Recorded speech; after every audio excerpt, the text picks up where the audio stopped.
One of the last times I reviewed a Wadjet Eye developed title, I got a bit bored of going through the same talking points, and I ended up going on a massive ramble about ways the next game could shake things up, break out of the traditional point and click formula a bit.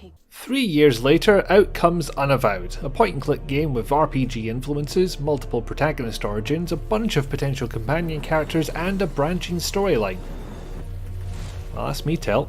Not to mention they've doubled the usual resolution up to 640 by 360. Look, it's part of the Wadjet Eye aesthetic. You either like it or you don't. Me, I'm a sucker for anything that looks like it was rendered in SVGA, so thumbs up here. At least you won't have to upgrade your 700MHz CPU first. There's a lot to get through here, but before I jump in, I just need to disclose that I once spent about 15 minutes in the voice chat of a charity stream with Dave Gilbert, one of the developers of this game, and I'll link that stream in the description. I don't know if you think that'll change my opinions of this game. I still bought it myself with my own money, but I feel it's better said than not. Anyway, we've all waited long enough, let's get fired in. Unavowed opens with an ominous skyline, punctuated by some shouty silhouettes. Not for long though, they mask part of the character selection process. And no, you don't actually get to play as a demon. As you'll see soon enough, that's kind of the opposite of what these folks are going for. The Magic Stick Man interrogates you about your gender and occupation.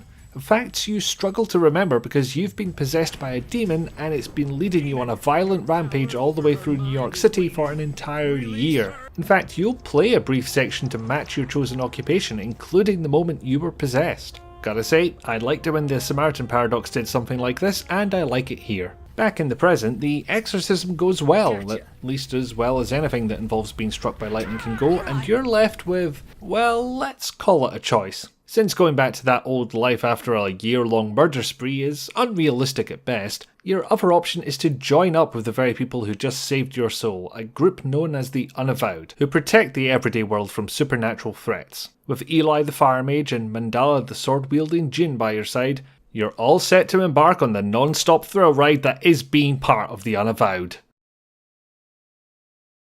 Well, come on, who has a car in New York? The changes in genre formula show up pretty quickly. As soon as your intro flashback starts, you'll notice that descriptions are obtained by hovering over hotspots instead of examining them as an explicit action. Which, if your memory is better than mine and you don't have to have this blatantly pointed out to you, is something that looks like it was cribbed wholesale from Status and sister title Kane. I've been informed by Space Quest historian that the potential pilfering did indeed happen as described, so go blame him if that turns out to be wrong.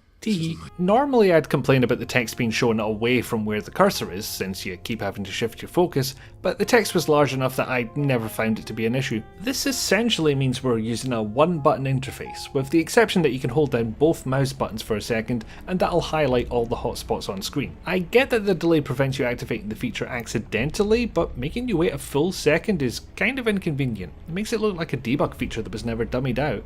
Also, I couldn't figure out where to put this in the script, so it's going here. You can double click on exits to warp through them.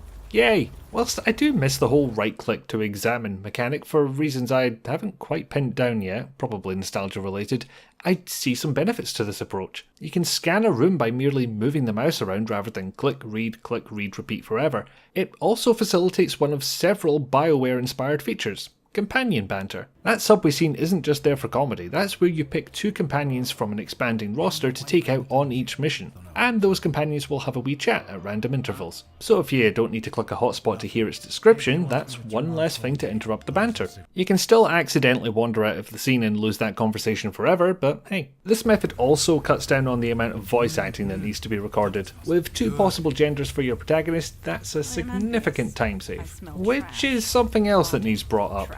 Every character in the game is voiced except the protagonist. You pick what they say, but you don't hear the lines being spoken. That's a fairly stark contrast to many other point-and-click games I've played, where the protagonist will be given a personality. Sometimes it's even a personality you actually want to play as. They call him Rufus. Rufus. This makes a lot of sense when you consider that you'll be stuck with the protagonist for the entire game usually, so they should be distinct and engaging enough that you don't get bored listening to them. That's not quite the case here. You're determining your own personality through the dialogue choices you make. Dialogue where, like Detective Gallo, you can't use the number keys to pick an option. Seriously, is this just what newer versions of the AGS engine do? It's weird. Most of the witty lines go to the characters you meet, greet and occasionally defeat, and to your companions in particular. You'll get different snippets of banter depending on what characters you bring along, which spots you visit, and what's happened in the game up to that point. Combine that with being able to do some of the missions in any order with several possible character combinations, and I'm starting to see why this game took 3 years to make. These companion characters aren't just there to quip either, they each have a unique skill which can be used to solve whichever mission you're on. For example, a police officer would have investigative skills, connections they can utilise, a gun, and a fire mage can throw a goddamn fireball. Handy stuff. Hell, even your chosen background comes into play at times. Any team can solve any given mission, so you can feel free to pick your favourites, whoever is best suited, whoever you think will provide the best background commentary, whatever you like. You'll have to take at least one of the original two, Eli or Mundana, with you, but it's a pretty small price. And whoever you choose, they may still stand in front of hotspots with no direct way to move them. That's annoying. Now, I've mentioned missions 4 times already without much in the way of explanation, so I'll shoehorn it in here. Past the prologue, the game settles into a mission-based structure. Wake up at the Unavowed HQ, chat to the team if you feel like it, worth doing in my opinion, get briefed on your next task, pick your peoples, head out to the location and do an adventure game all over it. Throughout this loop you'll be presented with choices. Who to take with you, where to go first, what to say, what to do. The hardened adventure gamer might see this as a challenge to make the right choice every time, but that's not really how Unavowed rolls. Sure, there's an end goal to each mission, but how you even solve that mission is in your hands, with at least one alternative option available. My advice would be to not try to do the ultimate mega primo best ending thing, but to choose what feels right for you and see how it plays out. There's no light side, dark side, Paragon, Renegade system here, you're free to do what you want. With all the different variables in play, it's possible to get a notably different experience just by changing a couple of these choices. Naturally, there is a bigger picture to all this, which each mission will help build up. None of these are side quests. They are each contained within a relatively small area, but they feel like they're the right size and give you enough to see, speak and do that they don't feel limiting. That said, you do need to finish the mission before you go anywhere else. You can't just come back to it later if you're stuck. Once you've picked a location and a party, you need to see it through. I can only imagine the effort it would take to keep all the different characters and events in order in a game engine I suspect is not designed for that kind of thing, and this is barely even reaching up to the rank of nitpick, but it would have been nicer if that was an option. I certainly didn't have this complaint about the Dark Side Detective, so maybe if it were framed in an episodic format I wouldn't have even noticed. Like I said, barely even a nitpick, it's nothing that got in the way of me enjoying the game. So I think that gives away my opinion. I think this one is worth playing. You've got an urban fantasy game with a lot of player choice built in, and that's on top of all the things Wadjet Eye already does really well.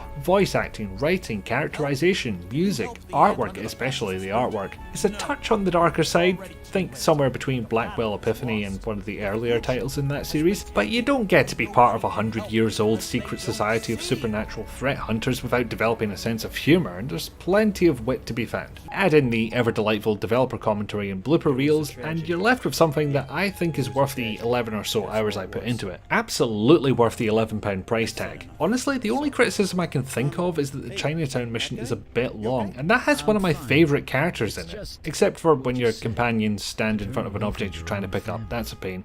Or the nearly a nitpick thing I mentioned earlier. But if none of those bother you and any part of this looks appealing, I would say pick it up. Hey there, thanks for watching to the end. Feel free to let me know how I did with a like, a dislike, a comment, or by sharing this with a friend. And if you feel like my work is worth a few dollars a month, I do have a Patreon. Thanks again, and hopefully I'll see you back here soon.